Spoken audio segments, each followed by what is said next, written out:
The UFC is back in 2025, and they are really cooking with UFC 311, and I'm not talking about the fires in LA. Dylan. I knew you were going there. We've decided we're going to start every video off with a pun if we can think of it, so apologies in advance. You can always think of a pun. Yeah. How do you feel about this card? There's pretty much stacked top to bottom with good fights. Yeah, I'm excited. I'm less excited ever since I found out that my Detroit Lions play on Saturday at 5:00. So we'll be running the split screen action. You know, we'll have Dan Campbell biting kneecaps on this side, and then Umar Nurmagomedov snapping kneecaps on the other side. But no, ultimately, I think this is an awesome way to start off the year, and I'm super pumped for 311. Like, there's going to be some good fights on this card. Let's start off. We're going to start off with early prelims, go all the way to the main card. Starting off the card, one of Khabib's little prospects. He's got a long night ahead of him. Tagir Ulanbekov versus Clayton Carpenter. Tagir's been training with Khabib and Makhachev in that camp. The dude looks taller than Makhachev, and he's in flyweight, but he's only listed as around 5'7". So it's still pretty big for flyweight. It is, but still, like, he does legitimately look taller than Makhachev, and Makhachev is listed at 5'10". So who knows? Carpenter does have a wrestler background, so it's not going to be like a complete blowout in the exchanges, but we know how good these Dagestani guys are. We know how brutal their training camps are. Also, just the physical attributes that Ulanbekov has are going to help him stay on the range, and then it'll let him decide when he wants to shoot in. Clayton Carpenter, I just don't think he has much of a chance. He's unranked going up against Ulanbekov. I don't know why they're giving Ulanbekov another step down. Like, just let them fight up in opponents already. Mm-hmm. We have Tagir Ulanbekov, who obviously has that hype behind him coming from the Khabib gym. But then we have the UFC matchmaking him up against an undefeated fighter. You know, so it's like, what's the point in making this fight? Because Tagir doesn't gain a whole lot from beating Clayton Carpenter here, and Clayton Carpenter has a really tough opponent. He loses out. Yeah, like pretty much. Like, if he wins, great win for him, but at the same time, it's like it's going to be a tough fight for him. So it's a little bit weird why they would make this fight. Yeah, I ultimately did go with Ulanbekov. I think it's going to be by decision. I don't see him getting a finish on the feet. It's unlikely, and a submission is definitely possible, but in a 3-round fight, I just think it's more likely that it goes to decision. So that's what I have. I also have Ulanbekov by decision. All right, let's move on to Ricky Tercios versus Bernardo Sopaj. You might recognize the name Bernardo Sopaj because that is the gentleman who got knocked out by Vinicius Oliveira in the KO of the year. So this is, I believe, his first fight back since then. He's taken some time off, which is obviously good. But let's talk about it. Bernardo Sopaj, yeah, he doesn't have too much going for him. He was looking good in that fight against Oliveira, and then he just got caught. That's just the way it goes. But Oliveira now is on quite a decent streak. Like, he is a bit of a hyped up prospect moving through the ranks now. So the fact that Sopaj was able to match him and arguably was winning on the scorecards up until that point should give him some confidence against going up against Ricky Tercios. So this is like the ideal matchup for a guy like Sopaj coming back, getting back in the win column. So I'm going Sopaj. It's probably going to be a decision win for him. I could see a finish maybe. Yeah, on the feet. Ricky Tercios, I just don't think Sopaj is going to respect him. Like, there's no reason to. Why would you respect this dude? He has no power. So I think he's just going to kind of waltz in and do whatever he wants to him. Maybe even take him down. All right, let's move on. We got Rinya Nakamura versus Muin Gufarov. That's a difficult name to pronounce. But Nakamura was pretty hyped up back in the day. He is still 9-0 undefeated. But then he just kind of never got going. He never got any like impressive finishes. And you know, when you're going up against guys like we've talked about who aren't in the rankings and you're this hyped up guy, you are supposed to be finishing them to gain hype. So the UFC starts pushing you. Nakamura, he had the hype and then he just never had the kind of talent and the ground and pound to finish people. He's a great wrestler. He's very strong. Just didn't have ground and pound, you know? So kind of died. I do think he's going to have quite an easy fight in this. I mean, the odds show we're looking at right now, minus 485 for him. Yeah. He's a massive favorite. And this is kind of right around the odds where you expect the prospect to have a guaranteed finish. You know, like if they're not finishing their opponent, it's like, what are you doing, man? You know, and you know, I think all of our fans know who I'm taking in this fight. They know how I feel about Asian fighters. They love to clown me. Oh, this guy just glazes every Asian fighter. It's true, you do. You like your fighters how you like your women. Hey, think I'm gonna go Nakamura we're gonna go submission. Okay. I think he's gonna get it done this time. All right, that's fair. I was leaning towards decision. I think out of the prelim fights, this could be the worst one other than the women's fight. Women's MMA, we know it's going to be mid. Yeah. But I think this could be a bit of a stinker just because Gufarov also has good wrestling. So if they just neutralize each other, it's going to be a yikes. They're not at that Aljo Evloev level where they're actually like really talented in the scrambles. But who knows? It's hard to know with these prospects. Sometimes they decide to be like the GOATs and put on a crazy performance. Sometimes they should get cut from the UFC. Yeah. All right. So we both have Nakamura. I think I'm going to go decision. Next up the card, we have Kel Rosa versus Eileen Perez. Dylan, you know Eileen Perez quite well. I do. I'm a big fan. OnlyFans subscriber right here.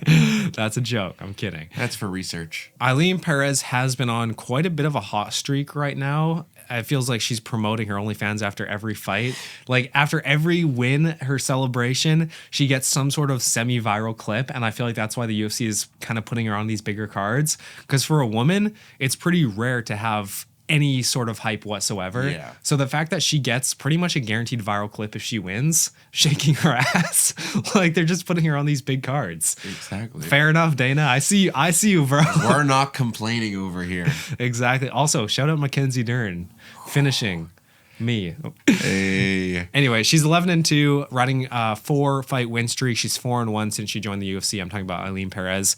I think she is going to continue the hot streak against Carol Rosa. These ones are closer odds, minus 185 for Carol Rosa, who is the favorite. She's ranked a little bit higher. Yeah, I've never seen a women's fight where the person who's ranked higher isn't the favorite. Yeah. I just swear that they don't actually know who's fighting. They're just like, they just see the odds. They don't bother. The sports books don't even bother to watch women's MMA. Unless it's Kayla Harrison, who looks like a dude. Yeah. Yeah. And if she wins, she will move up again. So then she has some interesting fights potentially against a Norma Dumont or even a Mayra Buena Silva. There are some bigger fights for Eileen Perez if she can win this fight, which will be a test for her. I'm going to pick Eileen Perez because she has plot armor, and that's literally it. Yeah, I'm going Eileen Perez. She's probably going to win by probably going to be a really nice decision. And the last fight on the early prelims, the best fight, I think this will be Grant Dawson versus Diego Ferreira. Diego Ferreira is he doesn't get talked about at all because he's 39 and he's just coming into his prime right now. His striking is unreal and he has the background of jiu-jitsu. So Grant Dawson obviously is a very strong wrestler, but can Diego Ferreira piece him up on the feet and also stuff takedowns? I think if he can stuff the takedowns from Grant Dawson, Grant Dawson just kind of hovers over you. He's very good at that. But if Diego Ferreira can kind of match him on the ground, he will piece up Grant Dawson on the feet. Even though Grant Dawson has a little bit of hype behind him, he was ranked briefly. Yeah. Then got kicked off by someone a little bit better. Yeah, I think that it says that he's ranked still, but I believe he's no longer No, ranked. Joel Alvarez took the spot. Joel Alvarez took the spot. So UFC, step up your game. Yeah. Also, I think this is going to be fight of the night or performance of the night bonus. Okay. I think whoever wins this fight is going to get performance of the night, just a early what prediction. If it's Grant Dawson just lays on him for 3 rounds? I think it could be a war, though. Like, even if that happens, obviously Grant Dawson could make this a boring fight. But let me tell you, Diego Ferreira has knocked out Michael Johnson, who's on a good streak right now. Again, he looks good. And a win over Rombecki, who just won over Oralby. So Ferreira is legit right now, and he has serious power. And it's kind of crazy. Like, he is, I think on fight day, he'll be 40.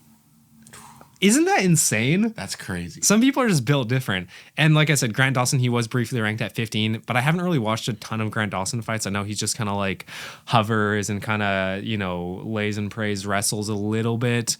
And he's not super skilled striking yet. He's kind of like almost like Bo Nickel-esque, where he's just really good at wrestling and has one overhand, and that's about it. you can really tell like how boring a fighter is and how much the UFC probably doesn't like a guy from this guy being 22, 2-1, and like not getting any hype behind him and not ranked, no push. Yeah, just got kicked off the rankings. Like, yeah. Who do you have in this fight? It's my brain is telling me Dawson, heart's telling me Ferreira. Yeah, I could see this being a pretty boring Dawson win if he is able to just hold him on the ground. Like, that is his path to victory, and it's going to be boring. But then if Diego Ferreira wins, it's going to be a banger. Yeah, I know. But I'm going with the educated, smart guess. of Grant Dawson. Then I'll go against you. I'll go Diego Ferreira. Okay. I was going to go Grant Dawson, but we got to switch it up once in a while. Exactly. But I think that heading into the prelims and the main card, there's going to be a little bit more difference. But make sure you guys stay tuned because before we get to the main card, we got an announcement for you guys. All right, moving on. First fight of the prelims, Zachary Reese versus Cedric Dumas. He looks like X. He looks like X. Trippy Red. Yeah. Basically just like a little bit of every single rapper who died. Okay. Trippy Red is not dead. Not yet. Have you heard from him lately? No, actually. He might be burned into a crisp in California right now. Yikes. Dude, I'm so sorry. If any of our viewers live in California, it's a serious issue. We're so sorry. And like, we're standing with you. Stop laughing. This is serious. Yeah, the fires. I mean, we live in BC. Like, we have like massive forest fires every year. We get forest fires every year, but we're not like California. We don't bitch about it. Oh, I'm kidding. We're not California. We're like like everyone's losing their home. Like Kid Cudi's home burnt to a crisp. Yeah, JJ Miles Redick. Teller. Yeah, like people's like this is real. Yeah. And I think that finally, because it's celebrities, houses who are being burnt down, people are talking about it more and more. Yeah. They're like, oh. Well, and it's just LA, you know? Yeah. Like Palisades burned down the whole, like, it's crazy. Yeah. But no, it definitely sucks. But like, literally where we live to get to a popular place, which is like 3 hours away, you have to drive through the interior, which is always burning down every single summer. Yeah. And you like sometimes the roads are completely closed. You just can't get to where you want to go. Yeah, we just have like a month long where it's like the sky's just like full of smoke. So yeah, like, you can't go outside. Yeah. It's pretty brutal. So we get it. We understand what you're going through and it sucks. Yeah. Lucas, let me tell you, I am just never convinced by this Dumas guy. No. You know, he's 3-2 in the UFC, but has no finishes. The guy just has not finished anyone inside of the UFC as a middleweight. Yeah. You know, and you're like 10-2, so like you're not getting these super tough matchups. And the fact that he hasn't finished anyone, it gives me very little faith in him. Where we have Zachary Reese, who's 2-1 in the UFC, and in his career. Why'd you say Zachary Reese? It's just Zachary Reese. I'm thinking Reese. Little flair. I was thinking Reese. Though. He's American, bro. It's just fine. Reese. Zachary Reese. Who's 2-1 in the UFC, but he has an 88% finish rate over his career. Yeah. And I think also if Reese can get this fight to the ground, that's where he's really going to be able to dominate Dumas, because Reese is able to get that. He has very effective ground and pound, but he also has a very good submission game, whereas Dumas kind of struggles on the ground. He's basically only a feet fighter. Yeah. So should be competitive fight between like the two up and coming middleweights. Like, I don't even know if you can call them. They're 30 and 29, so I guess they are technically prospects inside of the middleweight division. Yeah. But Dumas, I have no faith in him. He's just bad. He's that bad. Yeah. Like he's not good. He just literally looks like he has no skill, no talent, and just like you have no desire to ever root for this guy. Yeah. But ultimately, like the lack of finishing ability for a guy in middleweight in Dumas, like in the 185-pound division, not being able to finish any of your opponents, it's just like such a bad sign to see in a prospect. I'm leaning Reese here. I mean, it's not even a lean. It's I'm going Reese here. Yeah, for sure. I think ultimately Zachary Reese probably gonna have a pretty easy night. I think I'm like 75% Zachary Reese. I just don't see Cedric Dumas being able to hurt him. I'm honestly like 90% Reese here. Like I have no faith in Dumas, so I think it should be a pretty easy night for Reese. Moving on to this heavyweight fight, which is actually a banger fight to have as the second fight on the prelims. Yeah. Send this fight to 312. They need it. I mean, you know why they're doing this. It's same as Aljo Evloev. Yeah. It's not going to be a crazy fight. We have these two fighters who are both very highly skilled fighters. In heavyweight. Like, let's just preface that. But they're boring. Yes. You know, this fight is going to be on the ground. You know, we have Almeida, who's 7-1 inside of the UFC with his only loss being to Curtis Blades. And I think, call me crazy, rematch right now, he wins. He does not make the same mistake. I think so too. But with a 62% submission rate. But the interesting thing is both of these fighters have never been submitted before, which means that we're in for 15 minutes of lying on the ground. No, look, Sergey Spivak in his last fight, he got a crazy submission over Marcin Tybura. That's a good win. Marcin Tybura just destroyed Jonata Deniz. And so I think Sergey Spivak is being underrated a little bit. Like, he's not awful, but Jailton Almeida is just stronger. He is genuinely a good jiu-jitsu practitioner, whereas Sergey Spivak is good for heavyweight. Yeah, and he's also huge. Like, he has like a 20-pound advantage over Almeida in this fight. But we have Spivak, who's 8-4 inside of the UFC, which seems weird because you think that he's done more, but he does have losses to guys like Gon, Ospinall, Tybura, and Harris. Yeah, I mean, those aren't the worst losses to have. And he did get back the Marcin Tybura loss. He got it back. He's just like so mid. Yeah. Wow. We're not beating the allegations with that one. Stop. Oh, they're coming for us in the comments right now. Timestamp. These guys are so cute together. But we have Almeida, who's honestly one of my favorite fighters inside of heavyweight. That's fair. I think that it's so interesting to have probably the best wrestler.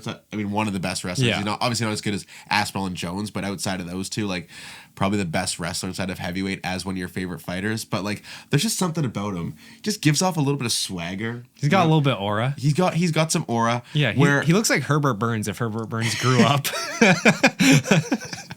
And I think he's a really tough matchup for most of the heavyweights. He is. He's awful right for all now. of them. Yeah. But Spivak is one fighter who's a tough matchup for Almeida, just with that wrestling background for Spivak. And I am a little bit worried for Almeida with his loss being to Curtis Blades. Yeah. You know, it's like, oh, can he only wrestle against guys who have zero ground game? Yeah, you know? I don't think so because... Yeah, that's obviously hyperbole, but... Yeah, and Almeida did take him down, I think it was 10 times in the first round. Or like something insane. He was just spamming takedowns, and he's going to do the same to Sergey Spivak. Yeah, as much as I'm hoping for this fight to have some stand-up moments... It's not. It's going to be... I think Almeida could get a submission here. Like, ultimately, like, I think that this will be a 29-28 decision, but I'm leaning Almeida over Spivak. Yeah, I think it's going to be domination by Jailton Almeida. You think domination? Oh, 100%. Almeida's so good. But you know about Sergey Spivak? Yeah, I know about Sergey Spivak. Great fighter. All right, let's move on, Dylan. Peyton Talbot bringing up the next fight versus Raoni Barcelos. It's going to be a good one. Yeah. What? I don't know if it'll be a good one. Why? But because it's Peyton Talbot.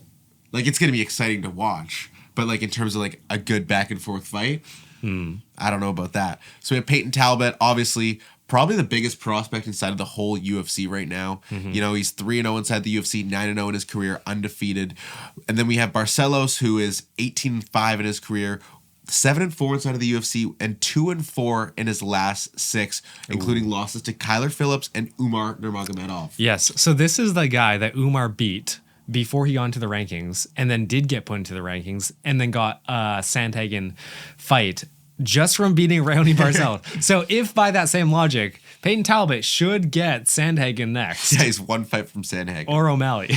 But, I mean, there's ultimately not a whole lot for me to say here. Barcelos is the UFC's next step for Talbot's path to becoming champion in the future. It is a big step. Yeah. Compared to anything Peyton Talbot has done, this is a huge step up. Obviously, Raoni Barcelos in the past couple fights, he hasn't had a good record, but it's because he's facing the Umar Nurmagomedovs. Yeah. Even Kyler Phillips, he's not great, but he is ranked now. He's a ranked bantamweight. Exactly. You know, Talbot's the hottest prospect, like I said, and this run is not stopping at 311. If you can't get past Barcelos, it's tough, but Talbot is that good that I don't think he'll have many issues with Barcelos. No. Barcelos was knocked out by Umar nearly 2 years ago, and not to MMA math, but at this moment, I think Talbot is better than where Umar was 2 years ago.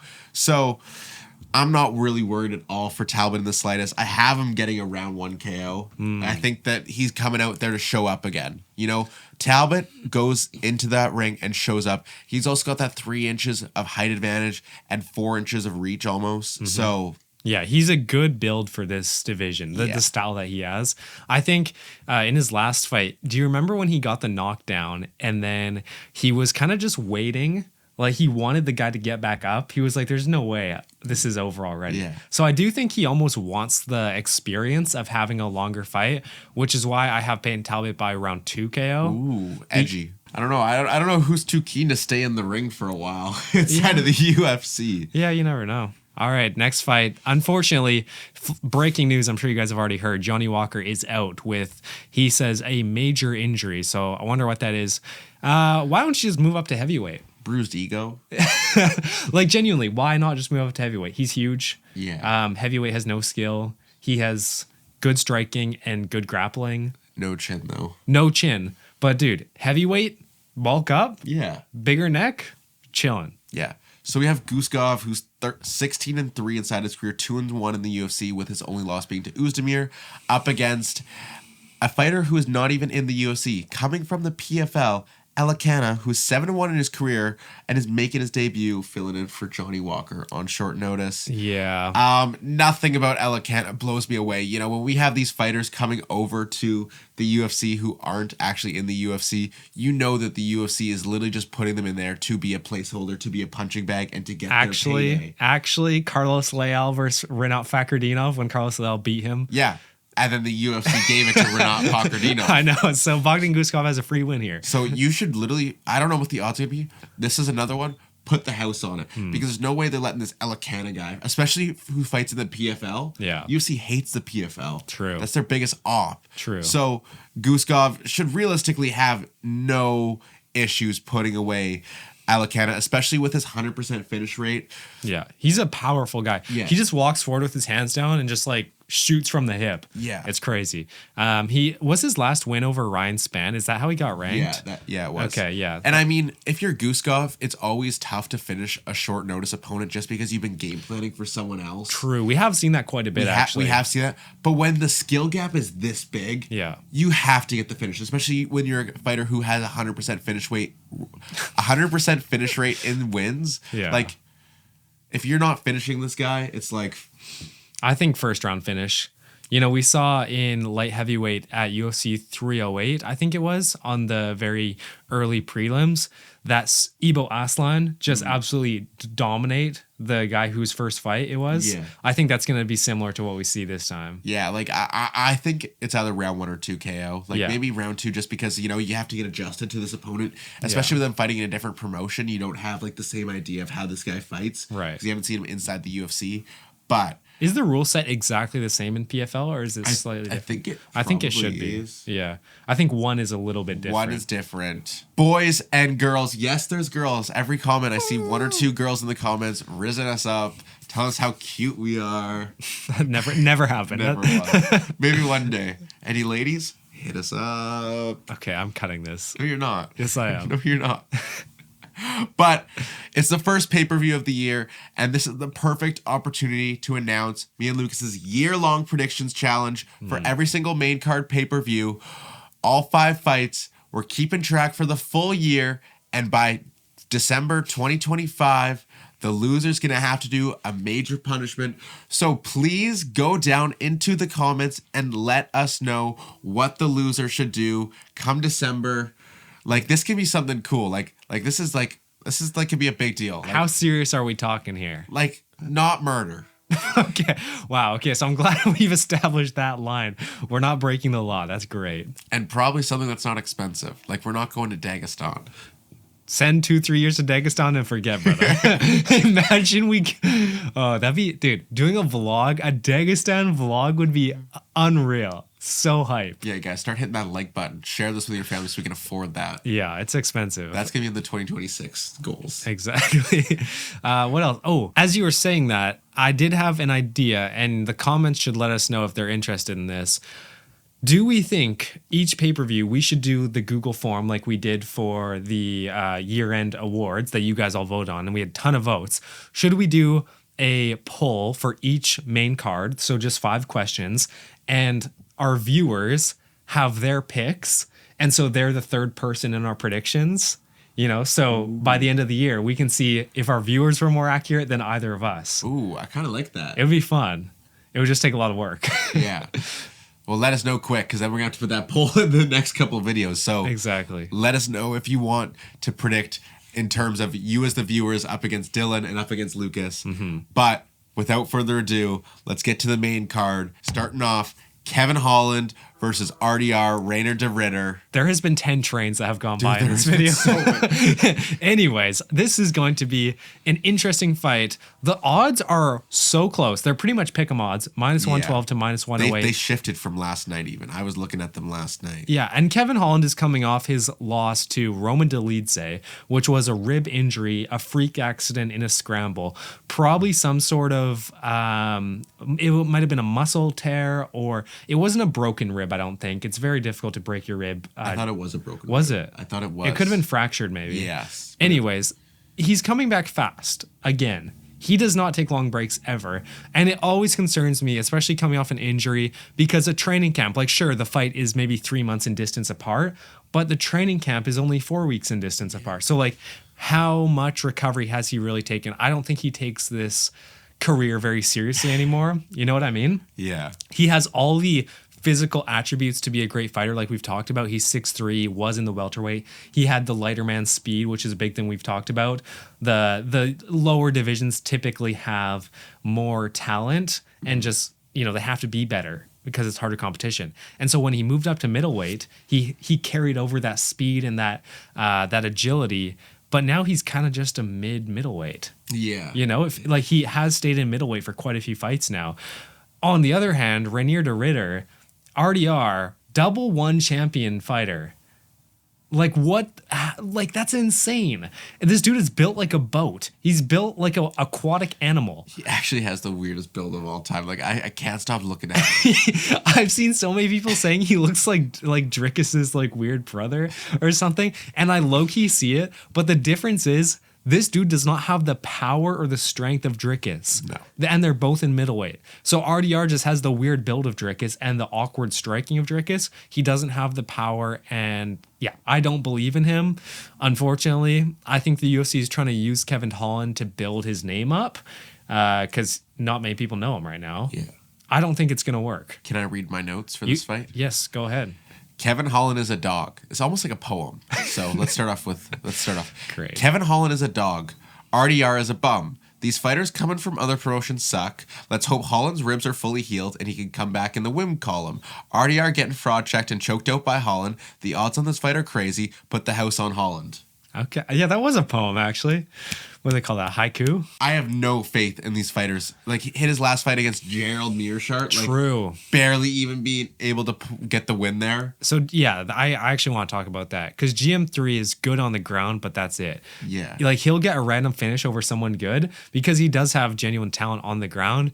And that's where RDR is good. So they kind of neutralized each other. And they were, like, pretty much even on the ground until RDR was able to find that win.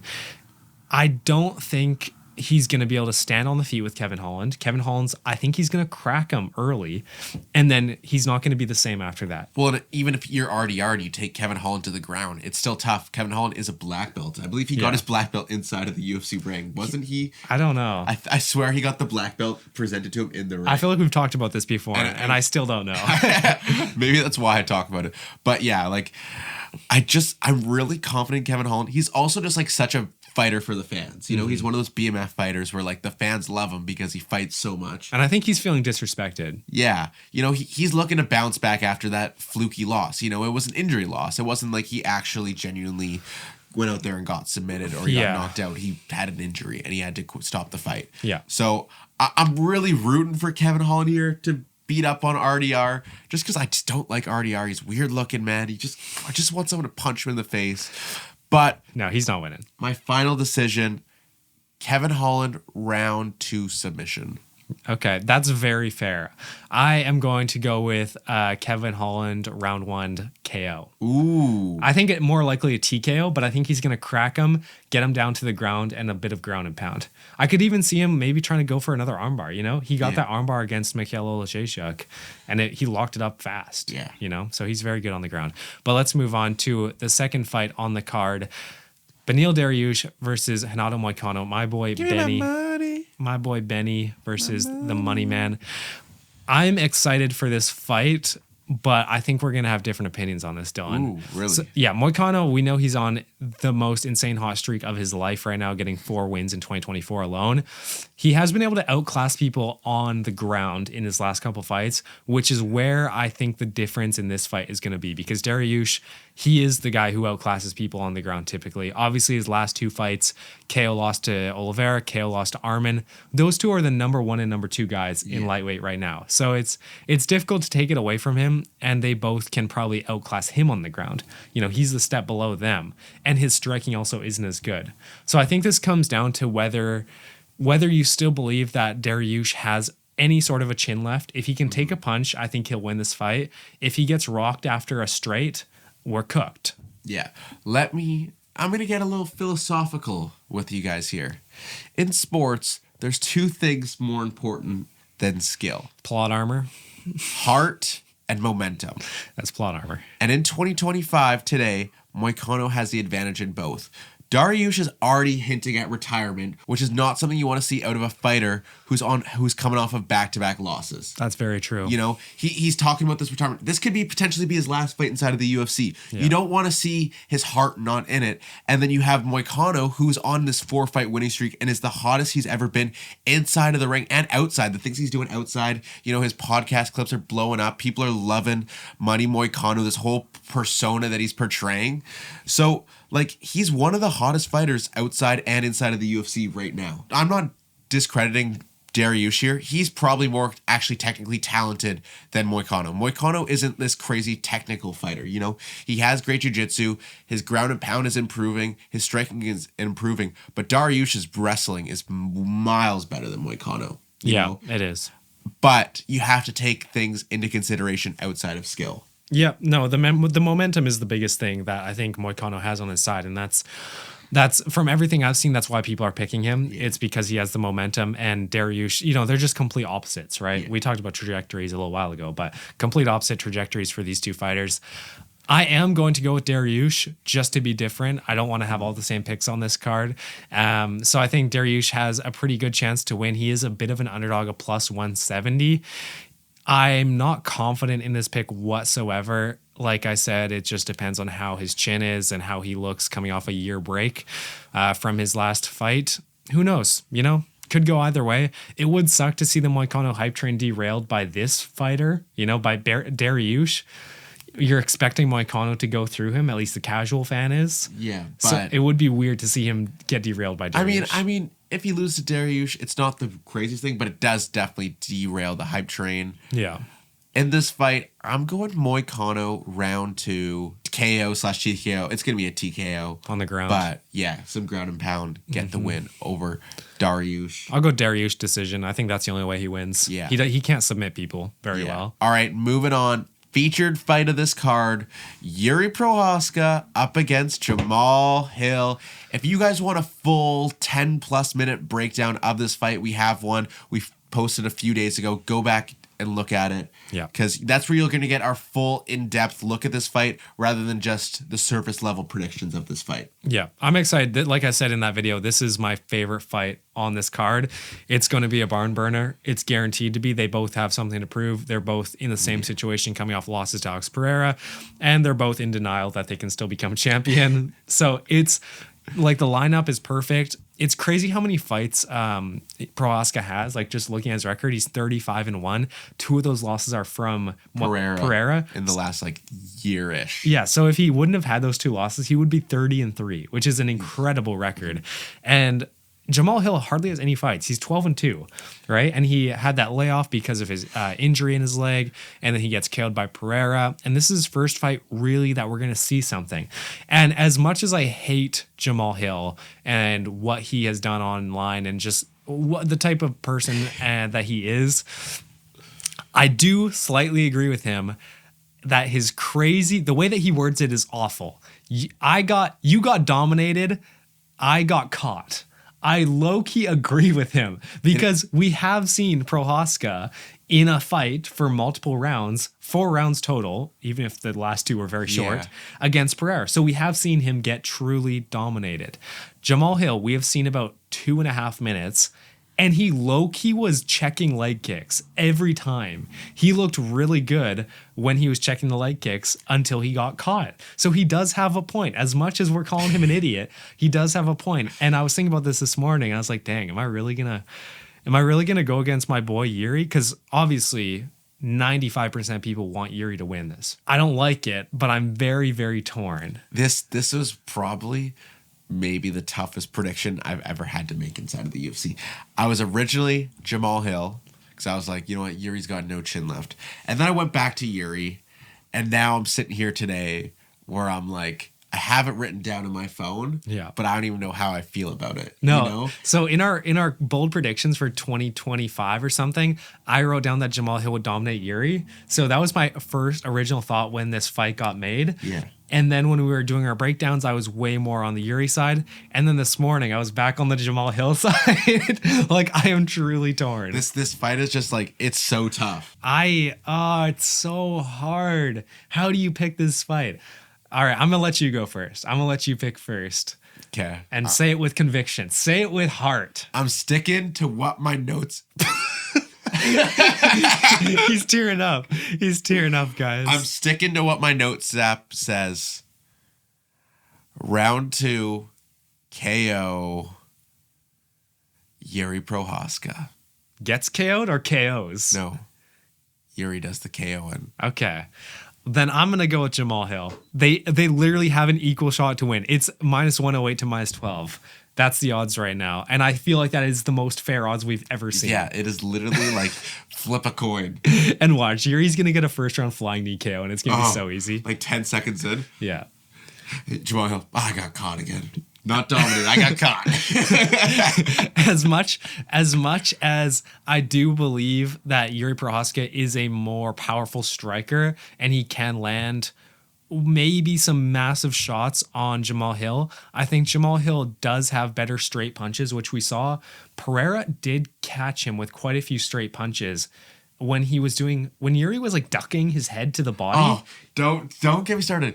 Yuri blocks shots to the body with his head. Yeah. So when he was doing that, he was getting hit every time. Yeah. I think Jamal Hill has so much tape to study on how to beat Yuri. There is literally an easy, if you look up on YouTube, easy guide to beat Yuri Prohaska, there's 10 search results. Yeah, and number 1, let Yuri beat himself. Let us know who you guys have in that fight, because I'm very interested to know. But let's move on to the co-main event. This could also be another bit of a sleepy, boring fight. Who knows? Never know. It's Merab Dvalishvili versus Umar Nurmagomedov. Umar undefeated. Obviously, this is Khabib's second fight of the night that he's coaching. It's going to be really interesting to see what Merab's game plan is, you know? I think we should know what it is, just take him down.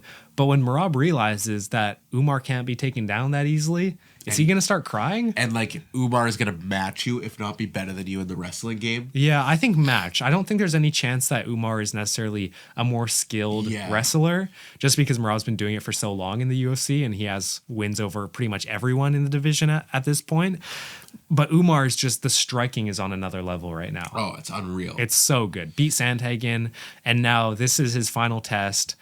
I do believe Umar is going to win this fight quite decisively. I think it would be crazy if Merab didn't take a round at least. Yeah. At least like probably one of the earlier rounds. No, I see Merab winning like the 5th round. I think the 5th round is made for Merab. It is, but Sean O'Malley won the 5th round. Yeah, but that's because Merab was up. Merab was up. When you're in a title fight in that 5th round, True, but Umar did not. He didn't show 1 ounce of slowing down in a 5-round fight against Sandhagen. That is crazy impressive. Like obviously Merab has the advantage in cardio, but like he's not that much better than Umar. Yeah, on paper he has the advantage in cardio. Yeah. I don't actually think he does.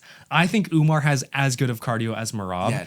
And once Merab realizes that he is going to have to stay on the feet because he can't take him down, it's going to be a big problem. That's where the downfall is going to be, because you get hit a couple times real good, it just throws off the rest of the fight. Especially if Umar can like stun him. If he can stun Merab in one of the first 2 rounds, it's like that's going to be a deciding factor. Because then Merab panic shoots. Yeah. And he's just grasping at the legs, and Umar can easily get out of that. Yeah. That's when Umar's going to start to take over. Yeah. And you know that Umar has just had to wrestle up against some of like the best wrestlers. He's probably wrestling up against Islam. I would not be surprised if him and Islam were training against each other, or if he's having to wrestle Khabib. Oh, for sure. You know, like he is prepared for Merab.